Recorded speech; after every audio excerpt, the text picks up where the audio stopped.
नमः सर्वेभ्यः।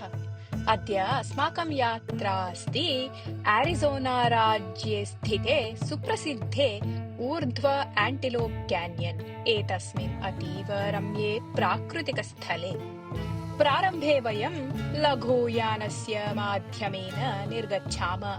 मार्गे अन्यानि यानानि दृश्यन्ते। एतानि सर्वाणि पर्यटकयात्रायाः भागिनी, यः केवलं नवावो जातीय भूमौ अनुमतिसहितेन नैकानां पथप्रदर्शकैः सह एव शक्यते।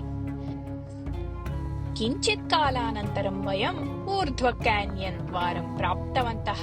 अत्र मया विस्तीर्णं छायाचित्रं गृहीतम्।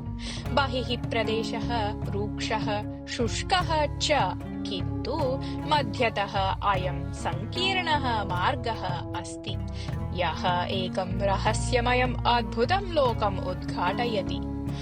ऊर्ध्वम् एंटीलोप कैन्यन् 60,600 पादानां दीर्घः अस्ति। द्वयोः क्रीडाङ्गयोः समक्षः एषः मार्गः समश्च सुलभः च अस्ति, येन जनाः सरलतया प्रवेशं कर्तुं शक्नुवन्ति। 20,100 पादपर्यन्तं दीर्घाः शिलाः सन्ति। जलवर्षैः वातेन च अयं कैन्यन् सहस्रशैः निर्मितः। प्रवेशे समायाते तापमानं किञ्चित् न्यूनं जातम्। सूर्यप्रकाशः उपरि सन्धिषु लघुच्छिद्रैः अन्तः प्रविशति। शिलाः उच्चैः तिष्ठन्ति। वक्राणि तरलरेखावन्तः च दृश्यन्ते। एषः कायं जलप्रवाहस्य सहस्रवर्षीयः कर्मफलम् अस्ति, यः शिलां कुरुते, शिलां वक्रयति, रूपयति च। पथप्रदर्शकः अस्मान् शिलायाम् अन्तर्गतानि रूपाणि दर्शयति। प्रारम्भे अहं भल्लूकः इत्यस्य दर्शनं न शशाकम्। दृष्ट्वा अपि न दृष्टं मया। I can't see a bear. परन्तु अग्रे गत्वा दृष्टिपथः परिवर्तितः।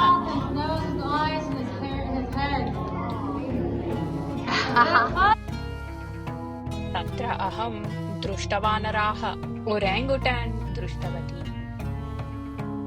King Kong. Sees the mouth. That looks like a King Kong. You can see the eyes and then his head's right here. कपालद्वीपः, skull island. Especially looking on the bottom, this is actually what we call the red soldier. You're gonna see his eyes, his hat, and his nose.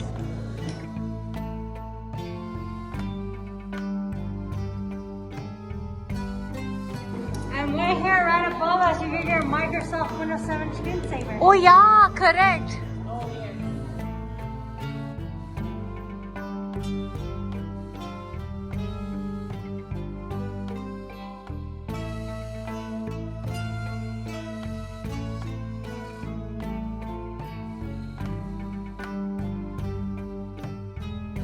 Shark fins इत्यादीनि दृष्टवती।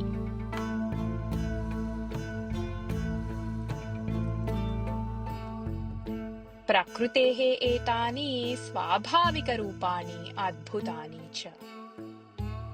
अग्रे वयं कैन्यन् हृदयम् इति ख्यातं स्थानं प्राप्तवन्तः। अत्र किञ्चित् विस्तारः दृश्यते। सूर्यकिरणाः यदि समयः यथायोग्यः स्यात् तर्हि साक्षात् स्वर्गीयम् आलोकम् अनुभविष्यामः।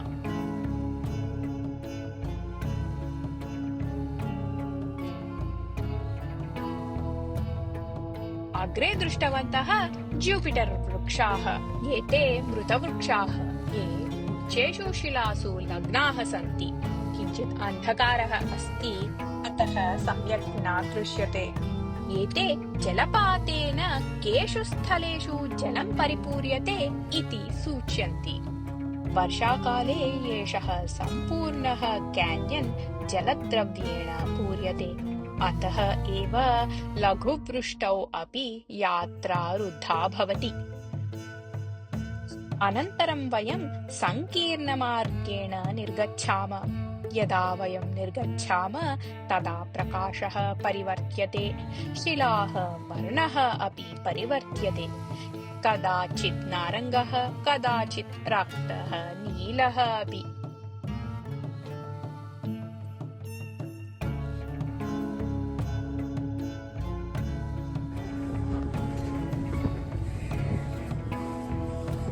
पुनः वयं यानम् आरूढाः, शान्त्या गृहं प्रति निवृत्ताः। एषः अनुभवः प्रकृतेः अद्वितीयशिल्पं प्रकाशयति। प्रत्येकं वक्रं, प्रत्येकं छायारेखा प्रकृतेः सौन्दर्यस्य साक्षात् रूपम् अस्ति। यदि एषा यात्रा भवतः रोचिता तर्हि कृपया लैक् कुर्वन्तु, सब्स्क्राइब् च कुर्वन्तु। धन्यवादः। पुनर्मिलामः।